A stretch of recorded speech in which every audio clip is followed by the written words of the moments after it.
Amén, hermanos. Bueno, continuamos con el tema la bibliología, la bibliología es el estudio de la palabra de Dios, ¿verdad? Cómo es que este libro llegó a nuestras manos hoy en día y cómo Dios también se ha encargado de perseverar, de elaborar este escrito. Y bueno, una de las características que vamos a ver hoy es la inerrancia y la infalibilidad y autoridad de la Biblia. ¿Qué se imagina usted con inerrancia, hermanos? No hay error. Que no hay error, ¿verdad? Y con infalibilidad. Es infalible, siempre sirve Que muy falibilidad. falibilidad es fallar, ¿verdad? O sea, no falla. Que no falle, es correcto, ¿verdad? Y en consecuencia, pues la Biblia tiene autoridad, ¿verdad? La Biblia es inerrante, hermanos. Si la Biblia es la palabra de Dios, pues entonces Dios tiene que tener el mismo carácter de Dios, ¿verdad? Imagínense, los que me conocen a mí saben que a lo mejor yo no uso cierto vocabulario y saben que a lo mejor yo no diría ciertas palabras. Entonces, mis palabras son el reflejo de lo que hay en mi carácter, ¿verdad? La misma Biblia nos dice que de la abundancia del corazón habla la boca, ¿verdad? Entonces, si la Biblia es la palabra de Dios, entonces la Biblia también refleja el carácter de Dios. Es decir, si Dios es santo, la palabra de Dios es santa, ¿verdad? Si Dios es un Dios verdadero, su palabra es verdad. Si Dios es un Dios, si Dios es un Dios de orden, su palabra está ordenada, ¿verdad? Si Dios es un Dios perfecto, su palabra es perfecta. Entonces, de ahí surge el término de la inerrancia bíblica. Es decir, si la Biblia es inspirada y es la palabra de Dios, entonces en consecuencia la Biblia tiene que ser inerrante, infalible y por obvias razones también tiene autoridad. Amén. Vamos a ir profundizando un poquito en este tema.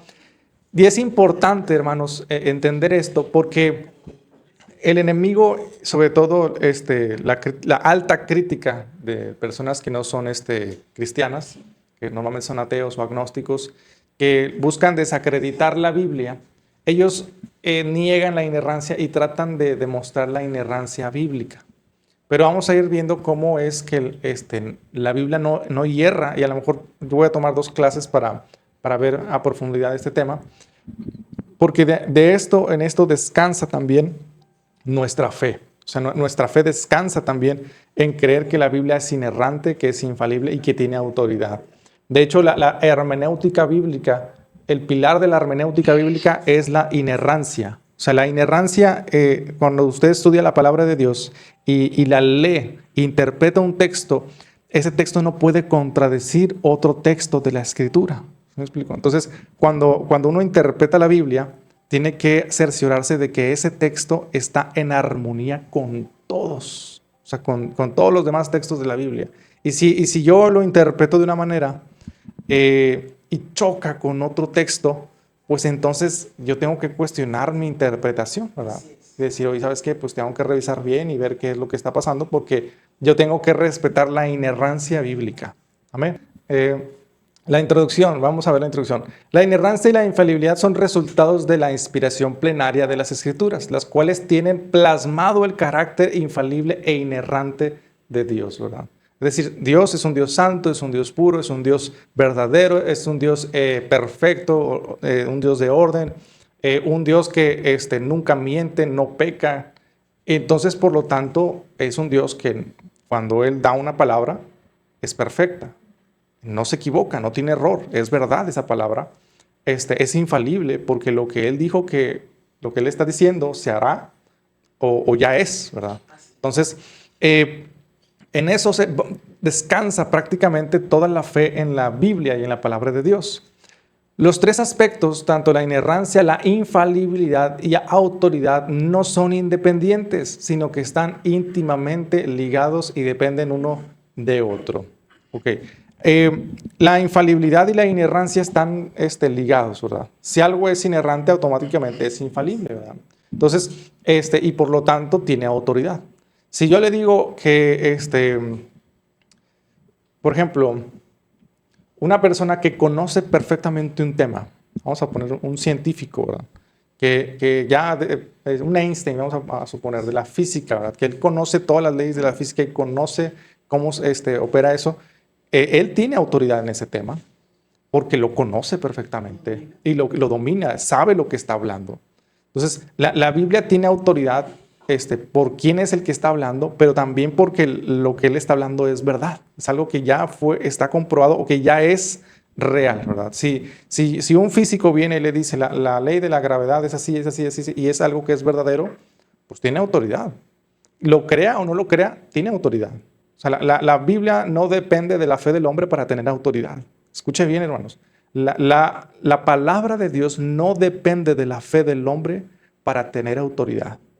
Porque muchas veces, sobre todo en los neopentecostales, cuando dicen, suelta una palabra y si no la crees, no se va a hacer. Y eso es falso. Cuando Dios dice algo, se cumple. Ahora, hay veces que Dios pone la condición de la fe y la condición la pone al inicio de la palabra profética que está hablando. Pero imagínense a Jeremías diciéndole a los israelitas, Jerusalén va a ser destruida por los babilonios. No te creemos. No tenemos fe en esa palabra. No se va a cumplir. Obviamente. Es ilógico, ¿verdad? Jerusalén fue destruida. Y no lo creían. No lo creían. Creían que, sobre todo los gobernantes de Israel creían que podían, creían que podían hacerle frente a Babilonia porque Israel siempre había jugado ese juego de aliarse con Egipto, y luego después cuando Egipto quería obligarlos se aliaba con la Babilonia y jugaba ese juego de estar de un lado al otro y entonces pensaron que aliándose con Egipto iban a poder hacerle frente a Babilonia y no fue así, ¿verdad? Dios les advirtió y su palabra se cumplió.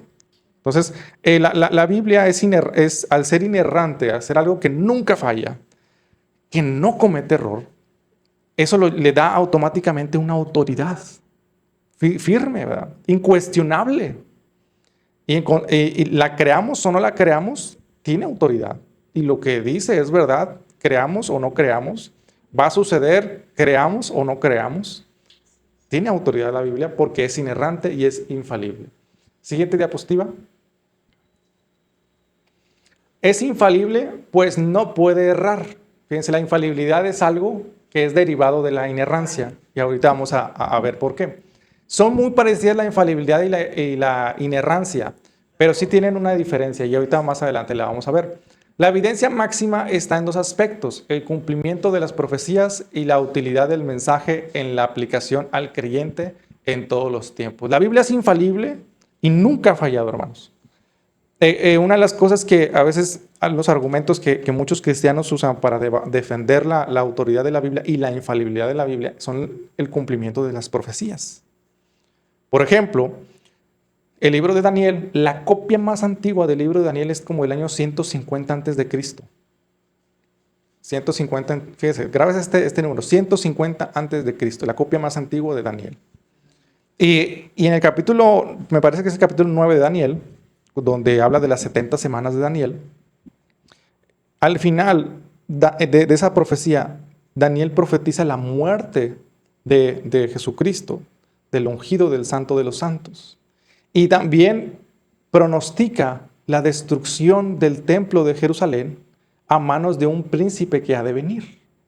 Entonces, ambas cosas ocurren una después de otra, en un lapso de tiempo muy cercano, ¿verdad? Y si uno hace cuentas desde el edicto de Artajerjes, creo que es en el año 490, más o menos, 93, más o menos en esos años, y cuenta las semanas, que son años, hasta la muerte de Jesucristo, entonces es una precisión milimétrica. Y lo profetizó, mucho. Obviamente nosotros creemos que Daniel fue escrito desde los tiempos de Babilonia, pero la copia más antigua que tenemos de Daniel es del año 150 a.C. Entonces, por lo menos Daniel de antigüedad es del año 150 a.C. Y profetizó algo que ocurrió 200 años después, con una exactitud impresionante. Y sí, llega el general Tito, que el padre del general Tito fue llamado a Roma para coronarse emperador, y justamente antes de la batalla y de la toma de Jerusalén, Tito se convierte en un príncipe romano. Es una profecía, una precisión impresionante, de veras. Quien estaba dirigiendo la campaña para subyugar a Judea era el padre del general Tito, no recuerdo el nombre, creo que era Vespasiano, ¿no? no recuerdo el nombre del padre de Tito, pero él es llamado a Roma para convertirse en emperador. Vespasiano, ¿verdad? Sí, Vespasiano, entonces y su hijo Tito, pero Vespasiano era el general que estaba comandando la campaña para sofocar la rebelión en Jerusalén. Y justamente antes de iniciar la batalla de Jerusalén, la toma de Jerusalén, llegan mensajeros de Roma y le dice, usted va a ser el próximo, es el emperador del imperio romano, hoy, ya. Se va a Roma y quien queda a cargo de la campaña es Tito. Y acto siguiente, él toma Jerusalén, ya no como general, sino como príncipe. Es una profecía que tú dices, los expertos no tienen manera de decir cómo es posible que Daniel hace 200 años, suponiendo la copia, tomando como referencia la copia más antigua, haya pronosticado, haya profetizado algo con tanta precisión. Los acontecimientos Los eran acon- como Y después Tito fue emperador de Roma, ¿verdad? De hecho, creo que ya en los tiempos de... Sí, más adelante fue emperador de Roma, ¿verdad? Cuando falleció su padre. Sí, sí, obviamente nosotros creemos que fue escrito en el año 500 más o menos antes de Cristo, pero cuando uno debate con un ateo, te dice, pruébamelo, ¿verdad? Pruébamelo, ¿verdad? Entonces, lo que uno puede hacer es, bueno, la copia más antigua, que está corroborada, es del año 150 antes de Cristo, y ahí está. Fue antes del cumplimiento de la profecía. No hay ni dónde hacer, ni para dónde hacerse. Y así hay muchas profecías que se fueron cumpliendo. Isaías también, pronosticando el sacrificio de Jesús. También el mismo Daniel profetiza la muerte de Jesucristo. Y algunos dirían, pues es que fue una profecía, cómo le podemos llamar? Que, ¿Cómo le llaman? Cumplida por voluntad humana. O sea, es decir, yo conozco esta profecía y yo voy a hacer que se cumpla. Pero sinceramente, Tito desconocía completamente la profecía. Desconocía completamente la profecía, igual Vespasiano. Y los romanos, pues ellos qué, les importaba y Babilonia también, ¿verdad? Y obviamente, pues imagínense Jesús, yo voy a morir para que se cumpla la profecía en mí. O sea, humanamente es algo inaceptable. Es algo que no nos cabría en la cabeza. No solamente eso, la exactitud de las 70 semanas que se cumplen con Jesucristo y con la destrucción de Jerusalén. Esto obviamente yo se lo estoy platicando desde la postura preterista de las 70 semanas, porque el dispensacionalismo dice que la semana 70 todavía sigue sin cumplirse, que eso es un error hermenéutico gravísimo, porque no hay ninguna evidencia para decir que hay un paréntesis entre una semana y otra. De hecho, ese texto ¿cómo se llama? De Daniel, el objetivo de las 70 semanas de Daniel era terminar con los sacrificios, era expiar el pecado y ungir al Santo de los Santos. Y el objetivo se cumple en Cristo, ¿verdad? Entonces, y el error se comete porque en los últimos versículos Daniel utiliza una estructura de quiasmo, ¿qué es un quiasmo? Es una estructura de sándwich, donde pones primero A y luego B y luego A y luego B. Y los judíos utilizan mucho esa forma de expresarse. Entonces, cuando los dispensacionalistas leen, y hará pacto con muchos, dicen, ahí está, el anticristo va a hacer pacto con muchos. Tito no hizo pacto con los judíos, pero ahí como está, es el segundo A, que va después del B, se está refiriendo a que Cristo es el que haría pacto con muchos. Y eso va ligado a cuando Cristo dice, esta es mi sangre que por vosotros es derramada. Ese es el nuevo pacto. Y así, ¿verdad? Entonces, cuando uno lee esos pasajes de Daniel, es una estructura de sándwich. Primero habla de Cristo y luego habla de Tito. Y luego otra vez habla de Cristo y luego otra vez habla de Tito. Y luego cuando dice, y hará cesar los sacrificios, ¿verdad? Sacaron eso de que van a construir un tercer templo, van a ofrecer sacrificio otra vez y luego va a detener los sacrificios a la mitad de la semana. Pero ahí se refiere que el Mesías es el que va a detener los sacrificios, no el anticristo, pues obviamente la estructura es A, B, A, B. Entonces, es igual más adelante, a ver si en una ocasión lo podemos ver más a profundidad. Pero bueno, las profecías, cuando uno las estudia y las ve, por ejemplo, el retorno de Israel, que hoy vemos en 1948, que también es una profecía bíblica que se cumple en Israel, en el pueblo, la descendencia de Abraham, cuando Dios le dice a Abraham, a tu descendencia te voy a dar esta tierra. Esta tierra es para ti, para tu descendencia. Entonces se cumple en Israel y Dios cumple también esa promesa. Entonces, hay muchas profecías que se cumplen en la época de, por ejemplo, también Marcos profetiza también la destrucción del templo de Jerusalén y el Evangelio de Marcos fue escrito aproximadamente 5 años antes de la destrucción de Jerusalén. Por 5 años, pero es antes, o sea, y eso está comprobado también. Entonces, hay muchas otras profecías que son, que no han fallado y que se han cumplido y que están demostradas que se profetizaron años antes y se cumplieron en tiempo después. Es inerrante. La inerrancia es un asunto más amplio que la infalibilidad, ya que en ese sentido, esta expresa la idea de que todo cuanto la Biblia expresa, siempre y en todo tiempo y sin limitación, es completamente inerrante. En pocas palabras, una inerrancia plenaria. Cada dato de las Escrituras es infalible y es inerrante. Ojo, en los manuscritos originales. Y ahorita vamos a ver y hay que aclarar eso. Y también cuando lo interpretamos de la manera correcta. Porque también si uno lo interpreta de una manera equivocada, personal, sin el estudio correcto, pues entonces ahí sí puede fallar. No que la Biblia falle, sino que el hombre falla al interpretarla. Entonces, por ejemplo, yo recuerdo, hermanos, que cuando estaba más jovencito, yo creo que tenía unos 19 años, yo recuerdo que hubo un hermano de allá, un pastor que venía de Estados Unidos, que era hermano del pastor donde yo me congregaba. Este hermano le encantaba mucho la escatología. Se metía mucho y apenas ocurría algo en Israel y levantaba la voz y decía, ya viene Cristo, porque miren cómo están allá bombardeando Israel y eso, lo otro. Irán amenaza a Israel y ya es un escándalo mundial diciendo, ya viene Cristo porque Irán va a destruir Israel y Rusia también. Y entonces yo recuerdo que él, en un estudio que hizo de Mateo 24,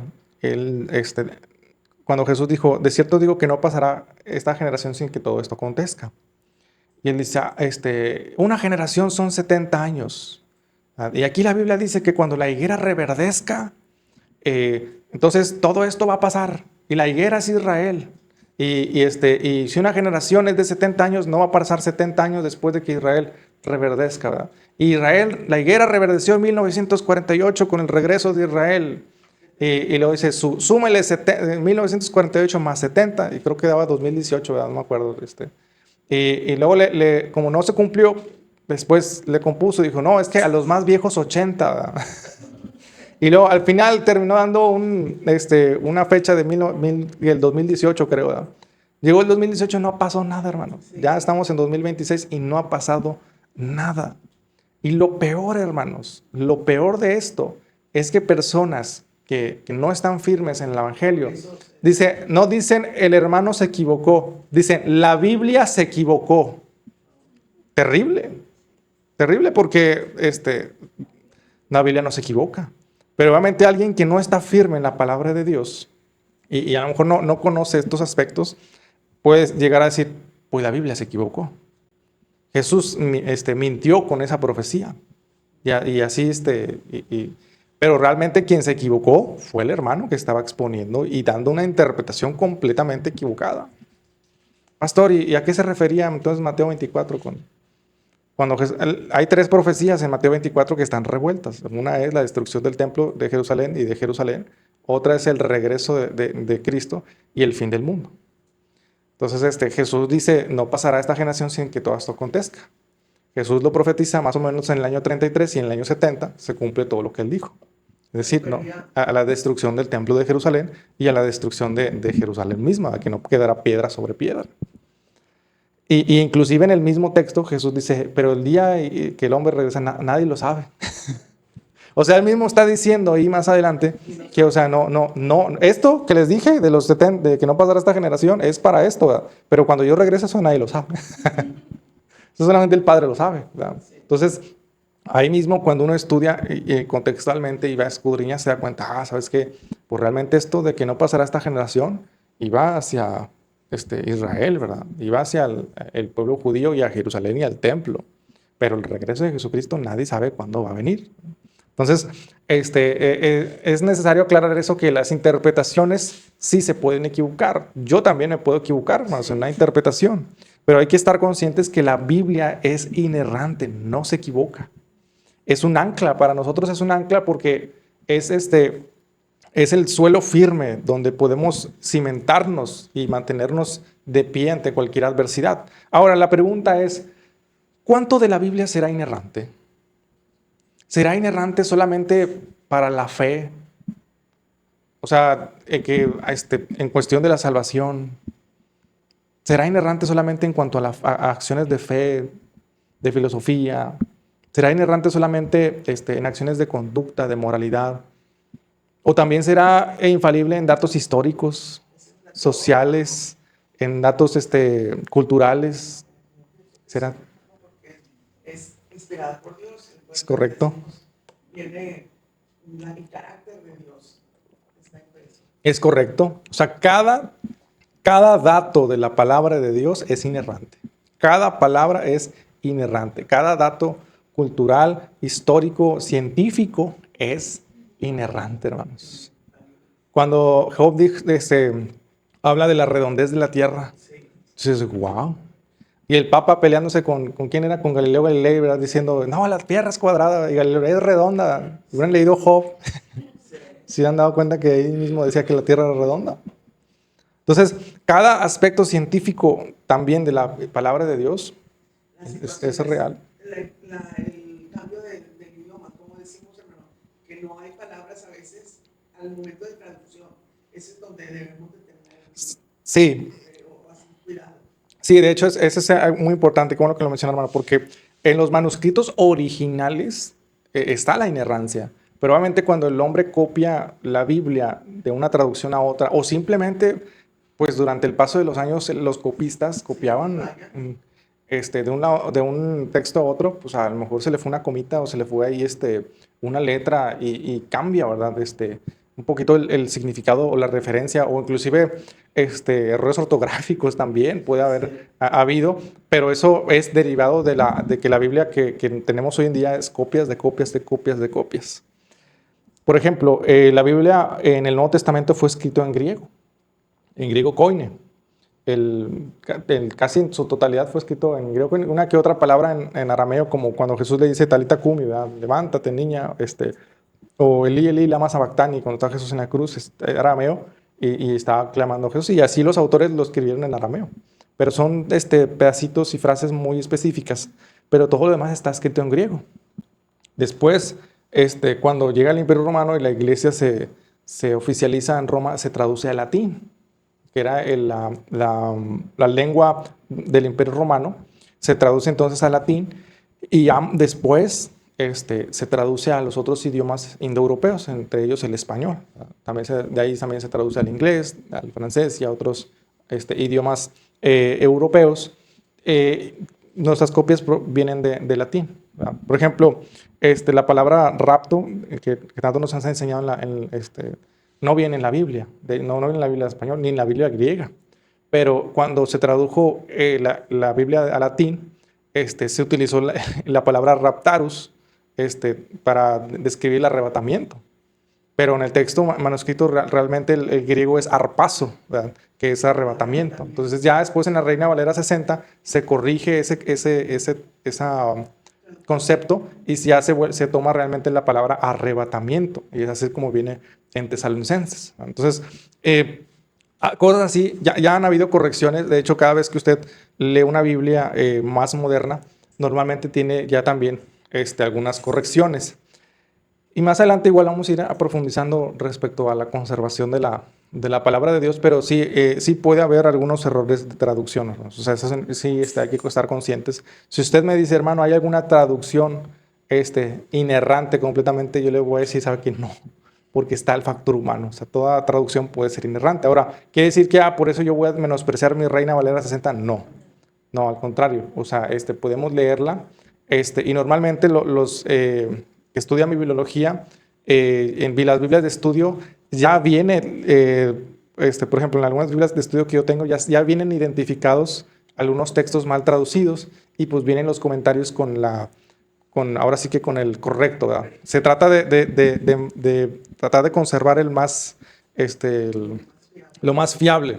Inclusive hoy, hermanos, gracias al internet y a la información que tenemos, hay páginas de internet, por ejemplo, Logos Calogos, donde usted se mete y busca cualquier texto en Reina Valera y ahí vienen las palabras en griego que se utilizaron para de los manuscritos más antiguos. A lo mejor de algunos no tenemos los originales, pero sí tenemos manuscritos muy, muy tempranos. O sea, el Nuevo Testamento tiene copias, le estoy hablando del año 200, hermanos, después de Cristo, o 150. Muy, muy temprano. O sea, para que se dé una idea, de Alejandro Magno, los manuscritos más antiguos son del año 400 después de Cristo, 800 años de diferencia entre la época de Alejandro Magno y los manuscritos más antiguos que se tienen de él, ¿verdad? Entonces, sí hay una fiabilidad muy, muy fuerte. Y también hay que entender, hermanos, que queremos también que el Espíritu Santo operó en la conservación de la palabra de Dios.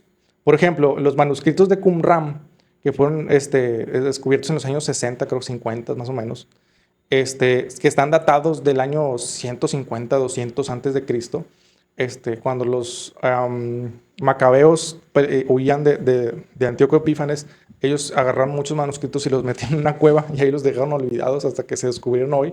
Entonces, compararon el libro de Isaías de esos manuscritos de hace más de 2000 años con nuestro libro de Isaías y está prácticamente igual, hermanos. O sea, realmente la conservación de la palabra de Dios y el poder del Espíritu Santo ha hecho que la Biblia llegue a nosotros de una manera casi inalterable. O sea, ha conservado muy bien la palabra de Dios. Sí, hay algunos errores que se han cometido de traducción, pero también, gracias a Dios, hemos sabido encontrarlos, localizarlos y también corregirlos. Amén. Entonces, sí, y qué impresionante porque el Evangelio de Juan fue escrito más o menos en el año 90, ¿verdad? 95, ¿verdad? Y este está en el 100 y 150, o sea, prácticamente es una copia prácticamente directa del Evangelio del... Sí, o sea, son fragmentos muy, muy datados, muy cercanos a la fecha de escritura y eso nos da también una confianza muy hacia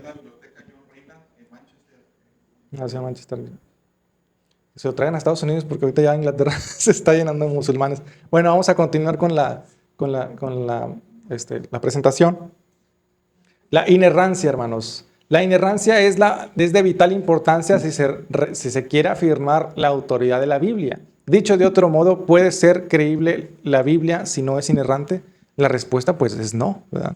Y es ahorita lo que comentaba. Si la Biblia solamente es inerrante en aspectos de fe y de moralidad, pero en los datos históricos y culturales, sociales no lo es, pues entonces estamos en un suelo que no es firme. O sea, tendríamos que reconocer que nuestra fe no está puesta sobre algo firme. Pero en cambio, cuando reconocemos que la Biblia es inerrante completamente desde inicio a fin y cada una de las palabras que se utilizan, cada uno de los temas que aborda es inerrante, tenemos un suelo completamente firme, ¿verdad? No es como que, ay, aquí estoy firme y aquí no, es completamente firme, hermanos. Toda la Biblia, en cada aspecto, es inerrante. Es necesario insistir en que la inerrancia plena está en los documentos originales, pudiendo lamentablemente introducirse algún error en las copias que se han hecho de ellos, que es lo que comentamos ahorita, ¿verdad? Inclusive hasta pueden haber errores malintencionados, como lo es la Biblia de los Testigos de Jehová. La Biblia de los Testigos de Jehová no es una traducción, sino es una modificación de la palabra de Dios. Por ejemplo, Juan 1:1, cuando dice, en el principio era el verbo, y el verbo era con Dios, y el verbo era Dios, ¿verdad? Le agregan, el verbo era un Dios, le agregan el un Dios, como si fuera uno más del montón. Pero ese un no está en los manuscritos originales, ¿verdad? Eso lo agregaron ellos para menospreciar la divinidad de Jesús. ¿Ya? Hicieron su propia Biblia ellos, ¿verdad? Y la han modificado. Y no solamente eso, sino que los manuscritos originales contradicen eso. De hecho, a veces cuando yo he hablado con testigos de Jehová, yo les digo, dime quiénes fueron los que tradujeron tu Biblia. Porque la Biblia de los Testigos de Jehová simplemente dice que fue traducida por un consenso, o sea, por un grupo de eruditos, pero no te dice quiénes son. O sea, yo puedo abrir mi Biblia, dice Reina Valera, yo puedo estudiar la bibliografía de Casiodoro de Reina y de Cipriano de Valera y puedo darme cuenta que ellos tuvieron estudios en lenguas bíblicas, que pasaron años, qué documentos tomaron también para traducir la Biblia a, por ejemplo, en el caso de la Reina Valera fue el Textus Receptus, que era un texto latín. O sea, la Biblia que tenemos fue sacada de la Septuaginta en el caso del Antiguo Testamento y fue sacada del Textus Receptus del Nuevo Testamento. El Textus Receptus era un texto en latín, ¿verdad? O sea, nuestra Biblia en español fue traducida de latín al español. Entonces, eso lo conocemos. Y no te dicen tampoco qué textos tomaron para traducirla, ¿verdad? No. La King James, ¿verdad? Sí, entonces, o sea, realmente no es una traducción, sino más bien una modificación de la Biblia. O sea, no es una Biblia fiable, ¿verdad? Entonces vamos a continuar. La inerrancia comprende la autoridad de la Biblia, comprende a cada cosa que se ha escrito en ella, incluyendo los datos científicos, sociales e históricos, que es lo que comentamos, que la inerrancia es total, hermanos. Cada parte, cada frase, cada concepto, inclusive cada artículo usado es infalible y es inspirado por Dios. Vamos a la siguiente diapositiva. Infalible. La infalibilidad es la designación a algo o a alguien que no puede fallar ni cometer errores. Entonces va muy ligado a la inerrancia, pero ahorita vamos a ver la diferencia. En relación a la Biblia, la infalibilidad denota que ella nunca puede equivocarse o cometer un error. Es, por tanto, segura, indefectible y, por lo tanto, nunca deja de ser un escrito completamente fiable. La infalibilidad es, por tanto, un resultado de la inerrancia, aunque no todo lo infalible es inerrante. Y ahorita vamos a poner un ejemplo. Vamos a ver el ejemplo, diapositiva, a la siguiente diapositiva. Por ejemplo, un ejemplo. ¿Cuántos han tenido coche aquí? ¿Y cuánto les ha fallado un coche? Vamos a ver el ejemplo. Un coche puede tener algunas piezas defectuosas y aún así continuar funcionando, ¿verdad? Y cumplir con su función, es decir, no fallar. Al tener defectos, el coche es imperfecto y es errante, aunque continúa siendo infalible en su funcionamiento. Esta condición de imperfección da lugar a la posibilidad de que en un futuro el coche pueda fallar. O sea, es decir, usted puede tener un coche que a lo mejor tiene ciertas piezas que ya están fallando, que ya no funcionan o que están defectuosas y el coche sigue funcionando, ¿verdad? Sigue arrancando y lo sigue llevando hasta donde usted quiere llegar, pero y no le ha fallado, es infalible o ha sido infalible. Pero esas piececitas que están defectuosas en algún futuro puede llegar a fallar. Y así ha pasado, a TC nos ha pasado a muchos. Entonces, en cambio, por ejemplo, un coche donde cada una de sus piezas, todas, absolutamente todas, las llantas, el catalizador, el motor, la transmisión, todo, ¿verdad? Todo es perfecto y sin defecto, junto a un perfecto ensamblado, pues obviamente va a ser también infalible. Entonces, la Biblia es completamente inerrante en cada uno de los temas, en cada uno de los conceptos, en cada una de las frases es inerrante y por lo tanto también es infalible. Sí, más o menos vamos entendiendo el concepto y las diferencias de cada uno de ellos. Entonces, esa podría decir la diferencia entre infalibilidad y la inerrancia. Vamos a la siguiente diapositiva.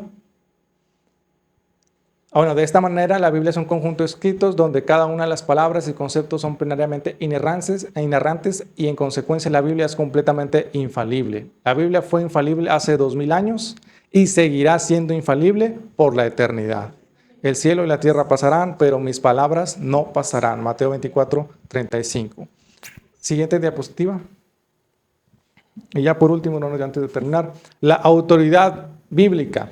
Si la Biblia es inspirada, inerrante e infalible, es, por lo tanto, necesariamente autoritaria. O sea, si la Biblia siempre tiene la razón, pues tiene autoridad, ¿verdad? Como cuando la esposa dice, yo tengo razón, ¿verdad? Y tiene autoridad porque tiene razón, ¿verdad? No porque realmente tenga fuerza o tenga poder económico, etc. Tiene autoridad porque tiene razón, ¿verdad? La Biblia tiene autoridad porque tiene la razón. Es necesario recordar que la palabra se le dan los mismos calificativos que a Dios, al Dios que la reveló. Del Padre se dice que Él es verdad y que es verdadero, Deuteronomio 32:4, Juan 33:3, Juan 8:26, y asimismo también se aplica a Jesús, al Hijo. En Juan 14:6 Dios, también el Espíritu Santo es verdad, Juan 15, 26 y 16, 13.